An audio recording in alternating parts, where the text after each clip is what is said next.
ലെബനനിലെ ജനങ്ങളെ കൂട്ടത്തോടെ കുടിയിറക്കുന്നതിനും അവിടുത്തെ ഗ്രാമങ്ങൾ തകർക്കുന്നതിനും അമേരിക്കൻ സൈന്യം ഇന്റലിജൻസ് സഹായമോ മറ്റ് സാങ്കേതിക പിന്തുണയോ ഇസ്രായേൽ സൈന്യത്തിന് നൽകുന്നുണ്ടോ എന്നാണ് അമേരിക്കൻ സെനറ്റർമാർ ചോദിച്ചിരിക്കുന്നത്. ഒരു പരമാധികാര രാഷ്ട്രത്തിന് മേൽ നടക്കുന്ന ഇത്തരം നീക്കങ്ങളിൽ ലോകത്തെ ഏറ്റവും വലിയ ജനാധിപത്യ രാജ്യമായ അമേരിക്കയുടെ നിലപാട് എന്താണെന്ന് വ്യക്തമാക്കണമെന്നും ഇവർ ഈ കത്തിലൂടെ ആവശ്യപ്പെട്ടിട്ടുണ്ട്. US സെൻട്രൽ കമാൻഡ് അല്ലെങ്കിൽ സെന്റകോം മേധാവി ജനറൽ ബ്രാഡ് കൂപ്പറിന് അയച്ച കത്തിലാണ് സെനറ്റർമാർ ഈ ആശങ്കകൾ പങ്കുവച്ചിരിക്കുന്നത്. ലെബനന്റെ തെക്ക് അതിർത്തി പ്രദേശങ്ങളെ ഒരു ബഫർ സോൺ ആക്കി മാറ്റാനുള്ള ഇസ്രായേലിന്റെ ശ്രമങ്ങൾ അന്താരാഷ്ട്ര നിയമങ്ങളുടെ ലംഘനമാണെന്ന് സെനറ്റർമാർ അടിവരയിട്ട് പറയുന്നു.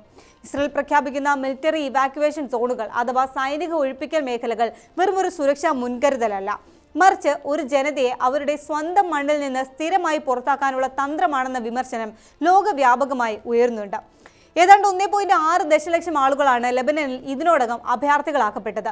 ഇത്തരം വൻതോതിലുള്ള ഒരു കുടിയിറക്കലിന് അമേരിക്കയുടെ സൈനിക ഉപകരണങ്ങളോ സാമ്പത്തിക സഹായമോ വിമാനങ്ങളിൽ ഇന്ധനം നിറയ്ക്കുന്നത് പോലെയുള്ള സൗകര്യങ്ങളോ ഉപയോഗിക്കപ്പെടുന്നുണ്ടോ എന്നത് ഗൗരവമായ അന്വേഷണം അർഹിക്കുന്ന വിഷയമാണ്.